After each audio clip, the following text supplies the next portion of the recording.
जय माँ इंद्राक्षी, जय अम्बे। इंद्राक्षी धाम में दर्शकों आप सभी का हम हार्दिक स्वागत करते हैं। आज के दिन जिन जातकों का जन्मदिवस है, मैरिज एनिवर्सरी है, उन सभी को हमारी तरफ से बहुत बहुत शुभकामनाएं। आज हम बताने वाले हैं त्रिधातु के अनेकों लाभ। त्रिधातु का आप छल्ला पहने, त्रिधातु का आप कड़ा पहने, इसको पहनने से हमें क्या लाभ मिलता है, किन किन ग्रहों के ऊपर इसका असर आता है, या यूँ कहें कौन कौन से ग्रह इससे बलशाली होते हैं। अनेकों प्रकार के रोगों में भी त्रिधातु अपना एक विशेष कार्य उत्पन्न करती है। अब देखो, अनेकों बार ज्योतिषीय उपायों में त्रिधातु भी आती है।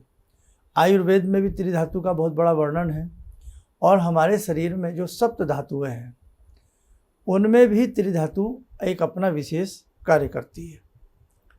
शरीर को बल प्रदान करती है त्रिधातु, ग्रहों को बल प्रदान करती है त्रिधातु, लेकिन शर्त यह है कि त्रिधातु प्योर होनी चाहिए। अब त्रिधातु में आप कौन कौन सी धातु ले सकते हैं जो सबकी पॉकेट के हिसाब से भी सही रहें। तो सबसे पहले तो हम आपको बताएंगे कि कौन कौन सी धातुएं होंगी और किस लिए हमें त्रिधातु धारण करना चाहिए।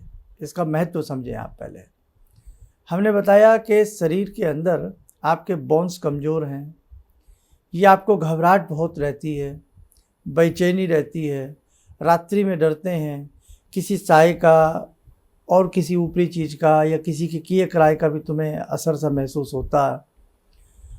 उसके साथ साथ आपके बृहस्पति बहुत कमज़ोर हों, आपके चंद्रमा बहुत कमज़ोर हों, आपके मंगल बहुत कमज़ोर हों, आपके सूर्य बहुत कमज़ोर हों, इन चारों ग्रहों के ऊपर लाजवाब असर डालती है त्रिधातु।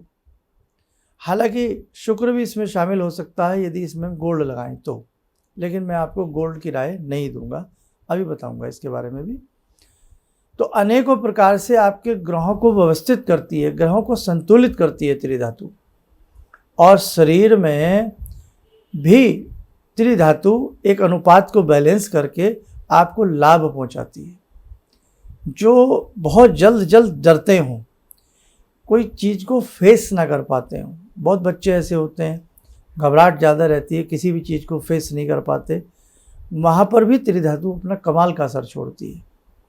भक्ति में, पूजा में, पाठ में मन ना रमता हो, वहाँ पर भी त्रिधातु आपके मन को मजबूत बनाती है। मंगल कार्यों से आप वंचित हो रहे हों, आपकी जमा पूंजी खर्च ज़्यादा हो रही हो, डिपॉजिट ना हो पा रहा हो, तो भी त्रिधातु आपके लिए सुंदर कार्य करती है। उसी के साथ साथ धातुओं का स्पर्श हमारी जो बॉडी से होता है, अनेकों प्रकार के चर्म रोगों को, बाह्य रोगों को दूर करती है त्रिधातु।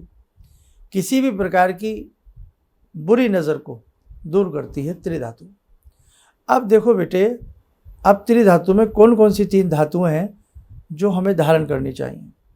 पहली धातु आपकी कॉपर, तांबा। दूसरी धातु आपका पीतल, ब्रास। तीसरी धातु चांदी, सिल्वर।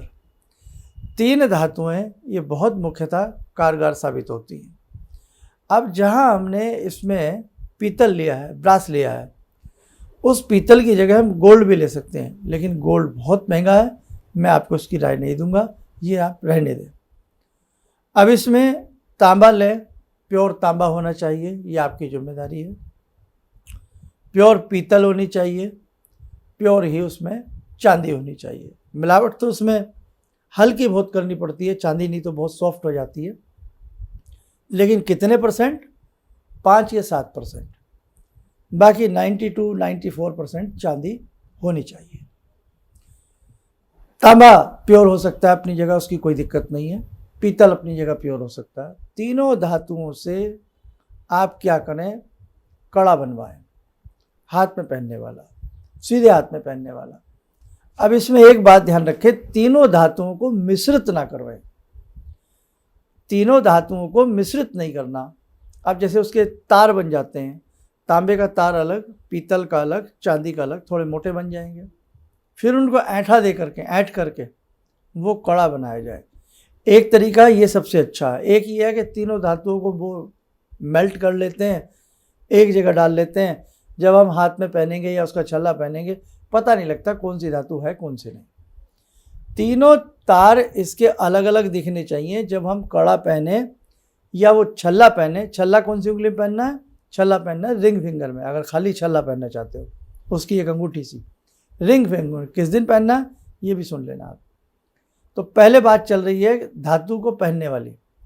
तो धातु जब आप पहने तो जैसे हमने कड़ा पहना हुआ है या हमने छल्ला पहना, तो हमें वो स्पष्ट नज़र आना चाहिए उसमें 3 तार हैं। हमें कॉपर उसमें दिख रही है, हमें उसमें ब्रास पीतल दिख रहा है, हमें उसमें चांदी दिख रही है। तीनों तार स्पष्ट नज़र आने चाहिए, ऐंठे दिए हुए, जैसे बिजली की वायर देखी होगी आपने, ऐसे वो 3 तार होने चाहिए।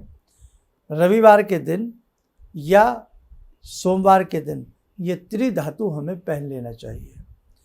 शुद्ध तरीके से कड़ा बनवा लें सीधे हाथ का, महिलाएं हों पुरुष हों सीधे हाथ का बनवा सकते हैं।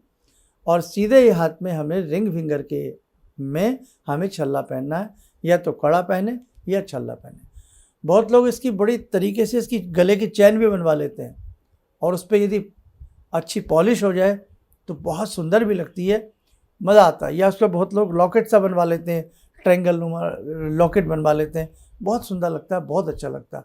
और उस पर विद्या के लिए एम बीज लिखवा सकते हैं, लक्ष्मी के लिए श्रीम बीज बीच में लिखवा सकते हैं। बहुत ऐसे सुंदर सुंदर तरीके हैं बेटे, बस हम करने वाले होने चाहिए। तो हमें रविवार के दिन पहनना है या सोमवार के दिन पहनना है। उसे अच्छे से शुद्ध जल से धो लो, गंगा जल से धो लो, कच्चे दूध से धो लो, हल्दी के जल से धो लो थोड़ा सा, और फिर शुद्ध जल से धो करके उस पर तिलक लगा करके धूप दीप अर्पण करके मंगल देवता का ध्यान करो मनी मन। ओम मंगलाय नमः बोल के चावल चढ़ाओ, ओम सूर्याय नमः बोल करके चावल चढ़ाओ, ओम चंद्राय नमः बोल करके चावल चढ़ाओ, ओम गुरुवे नमः बोल करके चावल चढ़ाओ, ओम शुक्राय नमः बोल करके चावल चढ़ाओ। क्योंकि चंद्र की धातु चांदी, शुक्र की धातु चांदी, पीतल जो है वो बृहस्पति की धातु हो गई, और जो इसमें कॉपर तांबा है वो सूर्य की ओर मंगल की धातु हो गई। तो आपके सूर्य, मंगल, चंद्र, बृहस्पति और शुक्र 5 ग्रहों को ये धातु कवर करेगी। और कितने का बनेगा ये? यदि सही आपको बनाने वाला सही कारीगर मिल जाए, आपको अच्छे से मिल जाए, तो ये बहुत महंगा नहीं बनेगा। ये बेटा ज़्यादा से ज़्यादा आप मान के चलें 500 रुपया। और छल्ला पहनना है तो छल्ला तो 200-300 रुपये का ही बन जाएगा। कड़ा पहनना तो 500 से 1000 रुपये ज़्यादा से ज़्यादा, मैंने आपको बात बताई है। और कोई इसमें सिद्ध करने की ज़रूरत नहीं है। ये धातु हैं, धातुओं क्या कौन सिद्ध कर सकता? वो अपने आप में मेटल है, अपने आप में सिद्ध हैं, ठीक है। तो उन चक्करों में मत पड़ना। और वह रविवार, लेकिन ध्यान रखें अगर शुक्ल पक्ष का हो, चांदनी रातों का, जैसे शुक्ल पक्ष, 2 पक्ष होते हैं ना, कृष्ण और शुक्ल पक्ष में रवि और चंद्र दोनों में से एक दिन, तो आप पहने एक बार इसको, और वैसे भी पहन लेना चाहिए। और ऐसे ही सोने का जल पीना, गोल्ड का जलपान करना, कॉपर का जलपान करना, पीतल का जलपान करना बड़ा ही बहुत बढ़िया होता है। सोने का सिक्का पानी में रात में डाल दिया जाता है, सुबह वो जल पिया जाता है। चांदी डाली जाती है, सुबह जल पिया जाता है। इसके जैसे आपने लूडो खेलते थे ना, वो लूडो जैसा वो सिक्का आता था जिस पे 1 से लेकर के 6 के मार्किंग होती थी, ऐसी गोटी सी बनवा लेनी होती है, छोटी सी, सोने की, एक चांदी की, एक पीतल की। ये एपिसोड फिर अलग लिया जाएगा, इसमें नहीं आएगा ये। तो ये अनेकों प्रकार की बीमारियों को, सोने का जल, पीतल का जल, चांदी का जल, अनेकों बीमारियों को दूर करता है, ग्रहों को भी कंट्रोल करता है। अन्य एपिसोड में बताऊंगा। लेकिन आप ये एक बार इस प्रकार का कड़ा कभी कभी तो, चाहे रविवार के दिन पूरे दिन पहन के रखो या सोमवार के दिन पहन के रखो। जिन्हें भूलने की बीमारी है उनके लिए बड़ा अच्छा है।